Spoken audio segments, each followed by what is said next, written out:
you look across the board, early voting, day of voting, it was a fairly even split. Then suddenly the mail-in ballots are like 75-25. Like, you can predict this. You can see this coming.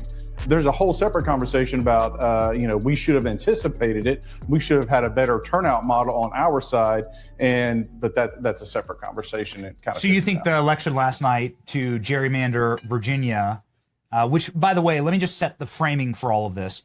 So it came down 51-49. That's how they won. That's how they always win. That's always the percentage. That's the percentage of Joe Biden in every single algorithmically won swing state. It's always that exact same. Yep. And that's for every Georgia Senate seat that they stole as well. Like, it's 51-49 every single time. That's the numbers they plug into the computer, right, in order to get the results. But I chuckled to myself when I saw the final numbers this morning.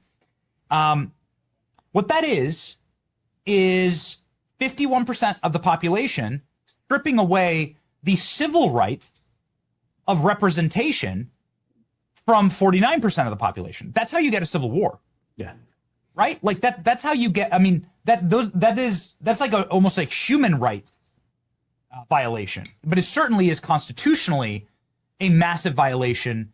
And you can't have like these Kamala Harris won Virginia by what, 4.5 points? Right. And now it's 1 to 9, 1 to 10, a congressional split. Yeah. With Northern DC controlling 6 different congressional districts. That's right. Congressman, this is a broken system. It is broken, but you also look at the math. I mean, like, again, early voting, day of voting, it was a fairly even split, and the mail-in ballots, are disproportionately out of skew from like the population at large, the mass majority of the votes. And so that tells you something is off. There was a coordinated, manufactured result with the mail-in ballots, which is what the Democrats are good at. I mean, that, you saw it in the presidential election when Trump was defeated, is that suddenly there was all of these mail-in ballots because, oh, wait, we need 10,000 more ballots. Oh, look, we found a box under the table, and they're not postmarked or stamped or anything, but that's okay. We're going to sue to make sure they're counted. And so that's what they do, and they lie, cheat, and steal. Which again, the Save America Act. 83% of Americans think that you should be a citizen to vote, and yet the Senate won't do anything. Well, we're literally handing the next election to the Democrats if the Senate doesn't get that passed. I don't know what the crap Thune is thinking. There's no reason they shouldn't be passing this right now. So you believe that the Virginia election was rigged and stolen? Do you think that the Trump administration should put a little pressure on Virginia? Just look at the numbers, follow the numbers, and see where they lead. And I think $65 million of dark money that went in. Just crazy. All of it was outside of Virginia. Sure. I mean, but again, that's what they do. But this was a predictable outcome. And where are the Republicans? Why wasn't this not a priority? Look at the money that's being spent against Massey. Look at the money that's being spent in the Texas AG race. When we had this right in front of us that literally can determine the future, the course of our nation, and somehow or another we didn't deliver a victory. I have a problem with that. And I think there should be some really tough conversations had about that. Who was responsible? How it could have been, the outcome could have been different, and whether or not people should be fired. Yes. Well, I mean, we have the map up right here. Look at look at this. 49-51. Just like you plunk it right into a machine. This is the numbers. It's always the numbers. This is the numbers in the Brazilian election. That's right. It's always the same. And then as soon as the left seizes power, which is what they did in Virginia, as soon as the left seizes power, they immediately rigged the game, and they called it fairness. This isn't fairness. This is stripping the rights away from Virginians. This is what it is. It's total and complete disenfranchisement for the red state of Virginia, which just had a Republican governor. I mean, it's like a couple months ago, they had a Republican governor. And now in the time span of a few weeks, Democrats have stripped all power from Republicans and disenfranchised them and frankly, taken away their civil rights. It'll be interesting. Ultimately, there'll be a lawsuit. It'll go to the Virginia Supreme Court. I would expect that they'll uphold the referendum, but we'll see. But it should never have gotten this far. Republicans should have had a better turnout model. We should have won that. And quite frankly, you should have a representative government in Virginia, which now you won't because of the referendum. No, it's totally evil. It's what they're going to do to the entire rest of the country. I mean, they're signaling all of this. I can't let you go, Congressman, without asking about my favorite topic, which is Ilhan Omar's financial disclosures. how do you just like suddenly magically find liabilities that make you not a multimillionaire? Have you ever? Well, you know, we know each other. I saw you. I've hung out with you once or twice socially, like right at John Rich's house.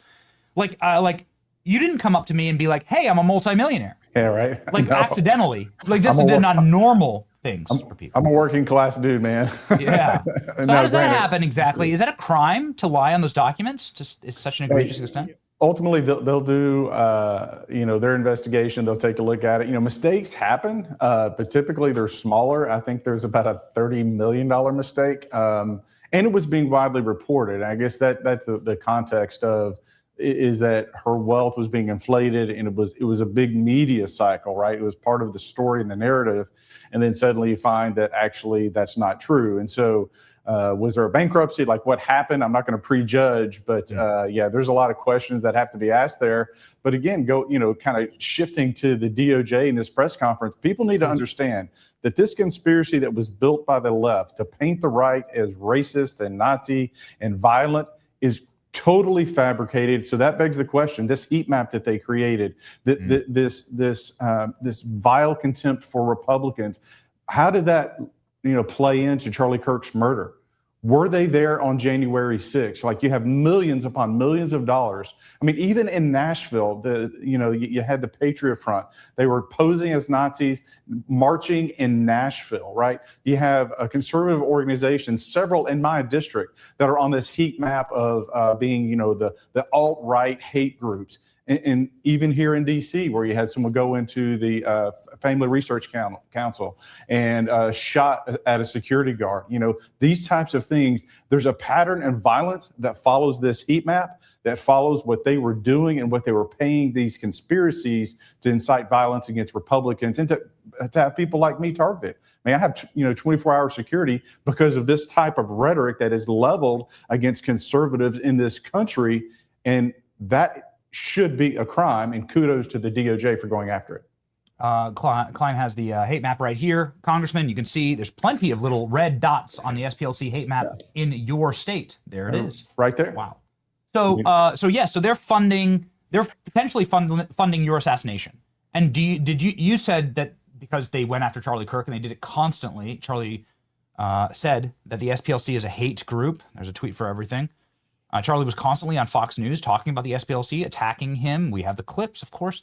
Do you believe that they played a part in Charlie Kirk's murder? What do you think should happen to them? Do you think that there's culpability here since they were actually funding the hate that they claim to be fighting? Absolutely. If you and I did that, they would be coming after us. They threw everything at us that they could. Of course. And so, again, just follow the facts. Don't prejudge, but I think the facts lead to an ultimate conclusion, is that this crisis that they were creating, this crisis of hate, that suddenly they need to take down Confederate monuments in Virginia because of all this hate crime that they paid for, right? You have the riots in the streets, whether it's Charlottesville or elsewhere, that they were paying for, right? That they brought the gasoline, they brought the matches, and they hand them to some homeless guy and they lit it. Like they knew what was going to happen. And so this kind of nonsense has got to stop. And again, if the right was doing this to the left, I mean, we all would have been in jail. Do you think that they're funding Patriot Front? Do you think that's what's going on? Patriot Front's constantly in Nashville, right? With their little vans and their little outfits. Yeah, absolutely. So again, just follow the money.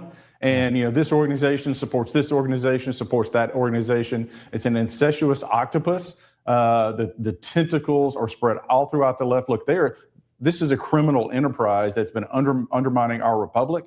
And again, I kudos to the DOJ for going after this. And really, I mean, it can't be lost, ladies and gentlemen, when you think about the murder of Charlie Kirk, when you think about some of these hate crimes that have happened across this country. Would they have happened had it not been for this vile rhetoric from the left? Even yesterday against me, CARE held a press conference labeling me as some racist because I'm defending my country, because I'm speaking the facts about the data in Europe about the mass rape of women and young girls in Europe by Muslims. Those are facts. Those aren't my statistics. That's from the French Interior Ministry. That's from the London police, right? I talk about that publicly and suddenly I'm a racist. No, I can just read data points. And the data points say that Muslims are disproportionately raping young girls across Europe. People should know that. They should just know it, right? Because it's fact and it's truth, and I'm not going to back down. Data is racist, Congressman. You know that. That's the rule. Right. All right. That's the iron law. That data is racist. Don't talk about America's founding. Don't talk about who actually created this country. It's just an economic zone. Don't talk about like why America is great, like in the first place. Like why is America a nation that like who are the actual settlers here?